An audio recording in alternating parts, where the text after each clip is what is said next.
एक चर्चा होती है। आज तक की एंकर अंजना ओम कश्यप, यूट्यूब वाले स्टार टीचर्स जिनको कुछ जानना ना कौड़ी, कभी ब्लैक बोर्ड लेकर कुछ एक्सप्लेनर बनाते हैं, खाली व्यूज बटोरते हैं, उटपटांग ग्रैब्स लिखते हैं। बच्चे आवाज उठाते हैं तो उन्हें देशद्रोही या पाकिस्तानी करार दे दिया जाता है। शिक्षक अगर आवाज उठा देता है तो उन्हें दो कौड़ी का कह दिया जाता है। यूट्यूबर बोला टीचरों को व्यूज के लिए पढ़ाते हैं, ऐसा भी बोला था उन्होंने। तो मैडम आप भी तो टीआरपी के लिए काम करते थे। क्या वो दिन आप भूल चुके हैं कि सारे जो नोट होते हैं उसमें चिप लगा होता है और नोटों की गड्डियां जमाई जाती हैं तो चिप में एक सिस्टम डेवलप हो जाएगा या सैटेलाइट से ट्रैक कर लेंगे। ये तो आपकी पत्रकारिता थी ना।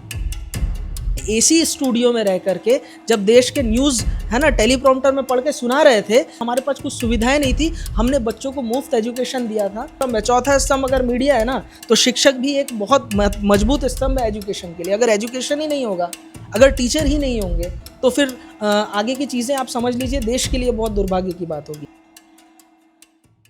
देश में लगातार परीक्षा में गड़बड़ी देखने को मिल रही है। पहले जो है छत्तीसगढ़ में जो छत्तीसगढ़ माध्यमिक शिक्षा मंडल उसकी परीक्षा हुई थी, हिंदी का पेपर लीक हुआ था। जिसके बाद जो है 3 मई को नीट की परीक्षा होती है। 8 मई को ये निकल के आता है कि नीट की जो परीक्षा है केरल से निकलकर सीकर में जाकर लीक होती है। लगभग 22 लाख बच्चों ने नीट की परीक्षा दी थी। उनके फ्यूचर का ये सोचने वाली बात है। जिसके बाद जो है सीबीएसई का रिज़ल्ट आता है। एक बच्चे अपना आंसर शीट देखता है, उसको ऐसा मिलता है कि आंसर शीट जो है किसी और व्यक्ति का था। जब वह स्टूडेंट आवाज़ उठाता है तो उसे जो है पाकिस्तानी बता देते हैं। इन सारी विषय को लेकर एक चर्चा होती है। आज तक की anchor Anjana Om Kashyap online teachers जो बच्चों के लिए आवाज़ उठाते हैं, उनको जो है आपत्तिजनक शब्द कह देते हैं, 2 कौड़ी के कह देते हैं। स्टार टीचर्स, यूट्यूब वाले स्टार टीचर्स जिनको कुछ जानना ना कौड़ी, कभी ब्लैक बोर्ड लेकर कुछ एक्सप्लेनर बनाते हैं, खाली व्यूज बटोरते हैं, उटपटांग ग्रैब्स लिखते हैं और उसके बाद से अपने आप को इतना महारथी समझने लगते हैं कि कुछ लोग उनको फॉलो करने लगते हैं उनके तमाशे की वजह से। और फिर वो जाकर जहां पर जो आता है वो बोलते हैं और उसके दम पर फिर वो पैसे वसूलते हैं। क्या ये सब किस तरीके से गलत है? सर से हम बात करने वाले हैं। हमारे साथ है सर फ्लैश एकेडमी के तुहिन मंडल सर। सर, इस तरह के आपत्तिजनक शब्दों का एक पत्रकार का उपयोग करना किस तरीके से गलत है, आप देखते हैं इसको? देखिए, बात सिर्फ इतनी सी नहीं है, बात बच्चों के भविष्य की, और जहाँ बच्चों के भविष्य की बात होती है और वहाँ पर ऐसी अपमानजनक शब्दों का प्रयोग शिक्षकों के लिए किया जाता है तो बहुत ही ज़्यादा ये दुर्भाग्य की बात है। देश के लिए भी, ना सिर्फ आजकल जो है आप समझ रहे होंगे कि बच्चों के साथ में एग्ज़ाम में कितनी सारी विसंगतियाँ हो रही है। इसके बावजूद अगर बच्चे आवाज़ उठाते हैं तो उन्हें देशद्रोही या पाकिस्तानी करार दे दिया जाता है। शिक्षक अगर आवाज़ उठा देता है तो उन्हें 2 कौड़ी का कह दिया जाता है। तो मैं आपसे कहना चाहता हूँ, अंजना ओम कश्यप जी से ये बात मैं कहना चाहता हूँ कि मैडम, जब कोविड का दौर आया था ना, आप जब अपने एसी स्टूडियो में रह करके जब देश के न्यूज़ है ना टेलीप्रॉम्प्टर में पढ़ के सुना रहे थे, तो इन अभावों के बावजूद, अभावों में जहाँ पर हमारे पास कुछ सुविधाएं नहीं थी, हमने बच्चों को मुफ्त एजुकेशन दिया था। उस समय में हमारे पास कोई भी रिसोर्सेज नहीं थे। उस समय में हमने शिक्षा प्रणाली को मजबूत रखा था, बच्चों की मेंटल एबिलिटी का ध्यान रखा था। और आप कहते हैं कि बिना नॉलेज के 2 कौड़ी के टीचर पढ़ा रहे हैं, जिस वजह से यूनिवर्सिटी और स्कूल में पढ़ाई नहीं हो रही है। तो सवाल आपसे है मैडम, जब आप एसी कमरे में बैठ करके, जब इतने पैसों से जो आप लोगों के जो एसी कमरों में बैठ करके जो आप आलीशान पॉश लाइफ जीते हैं ना मैम, ये जो बच्चे हमसे जुड़ करके पढ़ते हैं ना, इनके पास ऐसी लाइफस्टाइल नहीं है। तो इनके टीचरों को अगर आप बोलेंगे तो बच्चा भी आपको पलट के जवाब देगा, देश भी आपको पलट के जवाब देगा। गरीब बच्चों की शिक्षा के लिए तमाम जो टीचर है यूट्यूब पे पढ़ाना चालू किया है और उन्होंने यूट्यूबर बोला टीचरों को व्यूज़ के लिए पढ़ाते हैं, ऐसा भी बोला था उन्होंने। तो मैडम आप भी तो टीआरपी के लिए काम करते थे। क्या वो दिन आप भूल चुके हैं कि सारे जो नोट होते हैं उसमें चिप लगा होता है और नोटों की गड्डियां जमाई जाती हैं तो चिप में एक सिस्टम डेवलप हो जाएगा या सैटेलाइट से ट्रैक कर लेंगे। ये तो आपकी पत्रकारिता थी ना। तो आप भी तो ये सब कुछ टीआरपी के लिए ही करते हैं। आप तो एंकर हो। जब आप अपने डिबेट करवाते हैं, हमने अक्सर आपकी डिबेट देखी है, आप हमेशा लड़वाने का काम करते हैं ताकि टीआरपी आए।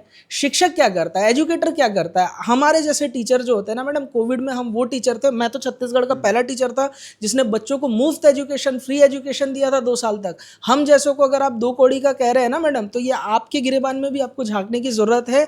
सिर्फ टीआरपी के लिए आप काम करते हैं, हम लोग नहीं करते व्यूज़ के लिए। हमारे चैनल में व्यूज़ कितने ही आ जाएंगे, ना व्यूज़ से हमें पैसा मिलेगा। यूट्यूब एक प्लेटफॉर्म है, हम यूट्यूब में जाकर के पढ़ा रहे, ना कि हम टिकटॉक पे जाकर के मुजरा कर रहे हैं। मतलब कहीं ना कहीं ये कह सकते हैं, क्योंकि ज़्यादातर उम्र के लोग जो हैं टेलीविज़न देखते हैं और आज तक जैसे चैनलों पर भरोसा करते हैं, उनके कारण जो है आप लोगों की छवि कहीं ना कहीं धूमिल हो रही है। शिक्षकों की छवि कभी धूमिल हो ही नहीं सकती, है ना। आप अंजना जी ने जो ये बात अपना वक्तव्य दिया था, इसका खामियाजा उन्हें ही भुगतना पड़ रहा है। टीचर की कोई छवि खराब हो ही नहीं सकती। हम बच्चों से जुड़े हुए हैं, ग्राउंड लेवल से जुड़े हुए हैं, हम ग्राउंड लेवल पे बच्चों से जुड़ करके काम करते हैं, तो हमारी छवि वो मैडम क्या खराब कर लेंगे। हाँ, लेकिन दुर्भाग्यपूर्ण बात यह है कि मैडम ने ऐसी शब्दों का चयन किया जो शिक्षक के लिए, गुरु के लिए नहीं करना चाहिए। गुरु का दर्जा भगवान के बराबर का होता है। हर समय में, हर युग में ना टीचर की वैल्यू होती है। जहाँ देश विश्व गुरु बनने की कगार पे है, जहाँ देश को अब डिजिटल इंडिया बनाना चाहते हैं, बिना शिक्षकों को हम मजबूत स्तंभ है। चौथा स्तंभ अगर मीडिया है ना, तो शिक्षक भी एक बहुत मजबूत स्तंभ है एजुकेशन के लिए। अगर एजुकेशन ही नहीं होगा, अगर टीचर ही नहीं होंगे, तो फिर आगे की चीज़ें आप समझ लीजिए, देश के लिए बहुत दुर्भाग्य की बात होगी। आपको क्या लगता है सर कि आपत्तिजनक शब्दों के लिए उनके ऊपर कुछ कार्रवाई, ऐसा कुछ होना चाहिए? देखिए, कार्यवाही हो या ना हो वो तो मुझे नहीं पता, लेकिन उन्हें ज़रूर सामने आकर के जिम्मेदारी लेनी चाहिए। बहुत अच्छी एंकर है, बहुत पढ़ी लिखी है, बहुत गुणी है। मैं ये मानता हूँ कि उन्होंने दुर्भावनावश या किसी कारण से उनके मुंह से निकल गया होगा, उन्हें सामने आकर के माफ़ी मांगनी चाहिए, शिक्षकों से माफ़ी मांगनी चाहिए।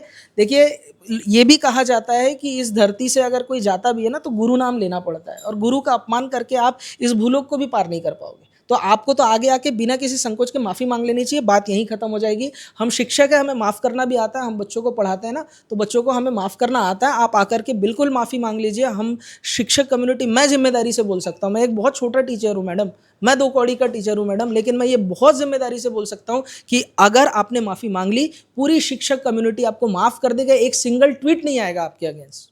सर, एक बार फिर से 21 जून को जो है नीट की परीक्षा हो रही है। काफ़ी बच्चे अभी पढ़ने में बिजी है।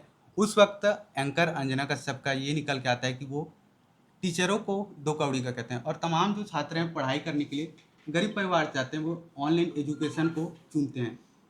आपत्तिजनक शब्दों का उपयोग होना किस तरीके से देखते हैं आप? ये जो शब्द उन्होंने जो बोले हैं, मुझे लगता है किसी फ्रस्ट्रेशन में आके बोला होगा, क्योंकि जो ऑनलाइन प्लेटफॉर्म है वो एक बहुत ही अच्छा टूल है बच्चों के लिए। जो बच्चे महंगी महंगी फ़ीस नहीं भर के पढ़ाई नहीं कर सकते हैं, उनके लिए एक तो बहुत ही अच्छा माध्यम हो गया ऑनलाइन। जो टीचर आए हैं उनके लिए तो बच्चों के लिए वरदान ही है, ये समझिए आप। और किसी भी शिक्षक के लिए 2 कौड़ी का शब्द बोलना या ऐसे आपत्तिजनक शब्द बोलना, ये तो बहुत ही बोलना चाहिए, निंदनीय अपराध बोलना चाहिए। और इसके अगेंस्ट मेरे को लगता है उनके खिलाफ़ तो कार्रवाई होनी भी चाहिए। और बाकी तो सभी टीचर तो कुछ न कुछ उनको जवाब दे ही रहे हैं, है ना। हम तो अभी बहुत छोटे से जगह से आए भी हैं, लेकिन फिर भी बावजूद इसके हमारे डायरेक्टर तुहिन मंडल सर कुछ भी अगर एजुकेशन सेक्टर में गलत होता है तो आवाज़ उठाने के लिए हमेशा तत्पर रहते हैं। सबसे पहले छत्तीसगढ़ में आवाज़ उठाने वाले हमारे सर ही हैं। जैसे नीट 2024 जो लीक हुआ था, सबसे पहले छत्तीसगढ़ से सर ने ही आवाज़ उठाई थी। बावजूद उसके क्या बोलना चाहिए, हम लोग जब छोटे एरिया से जो आते हैं तो आवाज़ हमारी उतनी फैलती नहीं है, फिर भी हम चाहते हैं कि आपके माध्यम से जो शिक्षकों की आवाज़ है वो उन तक पहुँचे। शिक्षकों को गुरु का दर्जा दिया जाता है। इस बीच आपत्तिजनक शब्द तो उपयोग हुए हैं, लेकिन उनको माफ़ी आके मांगना चाहिए, और क्या क्या अगले कदम हो सकते हैं जानना चाहूँगा। एक्चुअली क्या है, हम जो टीचर हैं ना, हमको सिर्फ पढ़ाना आता है। इन सब जो ये वाद विवाद जो करते रहते हैं, किसी पे टिप्पणी कर देते हैं, इस पे हमको ज़्यादा कुछ आता नहीं है, क्योंकि वो मेरे को लगता है, मैंने जैसे बताया, किसी फ्रस्ट्रेशन में आकर उन्होंने कुछ बोल दिया टीचर को। अब टीचर तो ऐसे हैं कि वो अगर आके एक माफ़ी भी मांग ले, ट्वीट भी कर देना कि मेरे से गलती हो गई या मेरे मुँह से निकल गई ये बातें करके, तो टीचर जो एसोसिएशन है वो उनको माफ़ कर देंगे बिना किसी संकोच के। और शिक्षक तो होते ही दयालु हैं, आप जानते भी होंगे। अभी एग्ज़ाम का दौर है, नीट का एग्ज़ाम है 21 जून को। बहुत से छात्र जो हैं अभी परीक्षा देंगे। इस बीच जो है छात्र अपने टीचरों का बहुत सपोर्ट करते हैं। कहीं ना कहीं वो पढ़ाई छोड़ के सपोर्ट करने में लग गए हैं। उनको क्या संदेश देना चाहोगे? जितने भी बच्चे हैं, मैं बोलना चाहूँगा, बच्चों आप तो अभी पेपर में लग जाइए, इधर उधर की बातों में बिल्कुल मत आइए। अभी टेलीग्राम में आपको लिंक्स मिलेंगे, पेपर आ गया है, डाउनलोड कर लो, सॉल्व कर लो, बिल्कुल नहीं पढ़ना है।